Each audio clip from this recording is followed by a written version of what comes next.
Okay, so I came across Tiffany Cole's GoFundMe. Now, Tiffany was on the podcast a while ago, a great chat, and then I saw her with her GoFundMe. I thought, hey, Tiffany, come and tell us all about your GoFundMe. So, hi, Tiffany, tell me all about your GoFundMe.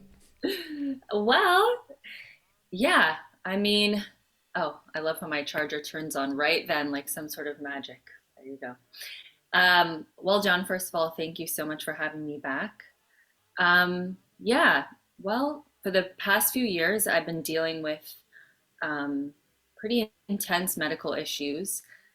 And for me, like, I try to be such a positive person, and it's something I just didn't want to share with people, not only because it was obviously a very negative thing, but I personally wasn't confronting the truth of the matter. I tried to always put it to the side and push myself through it. And um, even with the more and more traumatic the experiences got, I just always thought that I could do it kind of on my own. And I don't think that's a very healthy way to do things. So I'm learning about that now. So It's I common, just, very common, but yeah, I know what you mean. yeah, Yeah. absolutely. Because you can talk to almost anyone, and we're all dealing with something. And if we're not talking about it, and especially in this age of social media, everything's perfect, and this is my best, me at my best, and my highest achievement, and which is all great.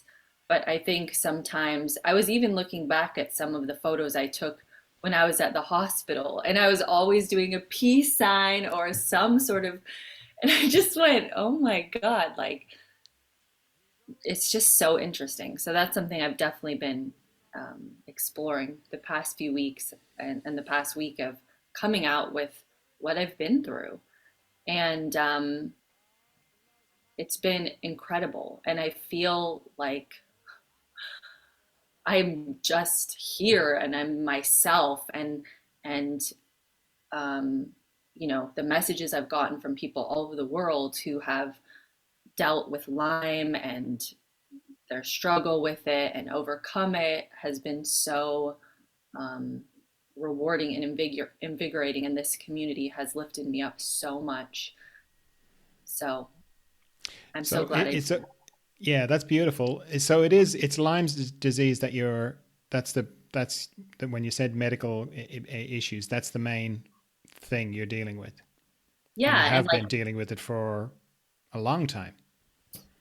yeah, well, I wasn't diagnosed. So I basically, the only thing that sort of the many medical doctors and hospitals and such that I went to could see was that my white blood cell count was half of normal, and it was going lower and lower each time. And of course, during a pandemic, that's kind of the last thing you want to hear is that Yeah. you basically don't have an immune system.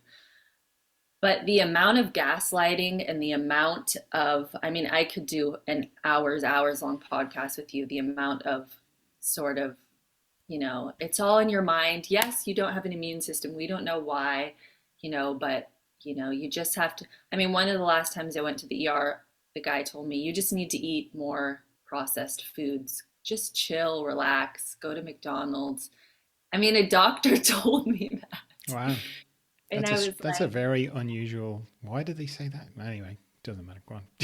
yeah, because, I had been going to natural doctors, so I was on a specific diet. A lot of people are doing sort of carnivore stuff to handle autoimmune things and stuff like that. So I think that's why he felt don't even Okay. bother with diet. So as you know, a lot of people I talked to with Lyme got had it caught right away, which is incredible. And then you can get treatment and then but if you kind of have it going on in the background for years and years, it can be really destructive on the body. So, yeah, that's sort of my story. And when I got that diagnosis, it's quite scary. And, um, the treatments are extremely expensive, especially, sometimes if you catch it early, you can just do a long course of antibiotics, which a lot of people don't do very well on. and then you create a whole nother host of issues. But that just wasn't my story. So now um, yeah, I mean, just the testing alone I've done, I had 17 vials of blood taken last week. They said, you're going to need to lay down. I have an MRI right after this and tons of other tests. And just that alone is thousands of dollars. So I'm going to get my treatment program this week. And yeah, we'll see how this journey goes. So what's the GoFundMe for? Because you've got a new sort of expert or somebody that you feel can really help you get the better Yeah. of this. Is that right? Yeah, so I found a doctor in Florida that's treated lots of people with advanced Lyme and hard to treat Lyme, and he has incredible results. So, yeah, the GoFundMe is just to basically start on this treatment journey with him. I mean, he was very honest with me that it was going to be quite expensive and take months. Um, and the best thing to do, obviously, is hit it with all you have. So after that appointment, I just went home and crumbled.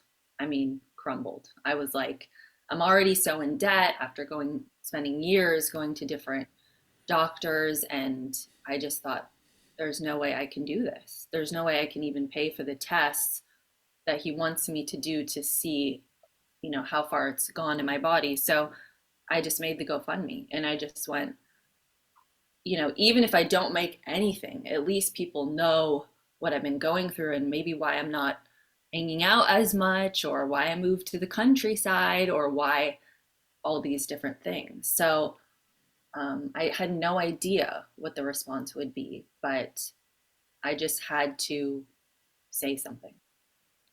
Yeah, yeah, yeah. The response has been lovely. I mean, there's still a ways to go. Yeah, So but yeah, yeah, for I've had a sure. quick look at it, and it's really good. So one thing is obviously, I have so many incredible friends in the art world, and I have a model named Nicole, an art model named Nicole, who's so sweet, reached out to me and said, "Hey, I want to do something a bit bigger, and I have this idea." So, uh, her, I, and another art model named Validian, we're putting together sort of this um, what do we call it? We call it, yeah. So we're putting together a marathon, a life drawing marathon on Zoom, a big event. We're going to have some huge artists, models from all over the world posing. And we're planning that most likely for the first week of April. Um, and their idea was to have it benefit my GoFundMe, which is absolutely incredible. So I'll be posting about that, um, yeah, upcoming. But that was an incredibly kind idea and yeah, a way to come and make art and meet a lot of great models and artists and um, yeah, something we're working on, which is really cool. Ah, brilliant. Yeah, Okay, so there's two ways you can help out if you're listening. One is you can go to Tiffany's GoFundMe. I'll put a link in the show notes, or you can just go straight to Tiffany's Instagram account if you already follow her, Tiffany Cole. Yeah, it's easy to find. If not, just contact me or look on the show notes. So you can do that, or this event that Tiffany's been talking about. Yeah, first week in April. If you follow her on Instagram, you'll see the announcements for it. absolutely. Yeah, hope to see lots of people there. We should have a recording if people can't make it, but we'll have it over many hours. So yeah, it's going to be awesome. It's going to be great. Okay. Well, I wish you the very best with it. And if you want to come back and tell us all how you're getting on, we'd love to hear. Yeah. But yeah, wishing you all the best with it, Tiffany. It's a hard road you've been on, and you've got a bit to go yet. But it's like one of the lovely things about GoFundMe is for this kind of thing is the Yeah. money is lovely, of course, but the outpouring, particularly for a health issue, particularly for an autoimmune type of health issue, Sure. that's I imagine it's very uplifting and just very good for your well-being. Yeah. Because anyone with health issues, whether it's mental, physical, you feel alone because you Yeah. look out and it feels like everyone else out there is living life and running in the sun, and you just feel like, why is this happening to me? And I'm so alone, and I don't want this negative thing to affect people around me. And it's so many thoughts. So when you share that and you can connect to other people's energies all around the world to sort of like boost you up, it's a beautiful thing. So Yeah. Lovely. Okay. okay, John, thank you. And I love your background. It's so beautiful. Thanks. I've never felt this good in my entire life. Make me some spaghetti. Actually, I'd prefer a cup of tea. A cup of tea would be lovely. So, yeah, just a little reminder, mainly because every second or third person who becomes a patron has got in touch with me and said, you know what, I've been listening to your podcast for ages, and I didn't become a patron, not because I don't have the money, not because I don't think it's great, I just didn't get around to it. So this is a little friendly reminder that if you'd like to be a patron, you'd like to buy me a cup of tea, go to patreon.com/John Dalton, gently does it, all one word, or follow the link in the show notes to become a patron. I would really appreciate it if you could do that, particularly if you've been meaning to and you just haven't got around to it. It would be great. It would mean a lot to me. All right. Thank you. Bye. We are the Argyle Pimps, so buy us a drink. We're better than you thought, but not as good as we think. We are the Argyle Pimps, so buy us a drink. Come on, buy us a drink. Come on, buy us a drink. We are the Argyle Pimps, so buy us a drink. We're better than you thought, but not as good as we think. We are the Argyle Pimps.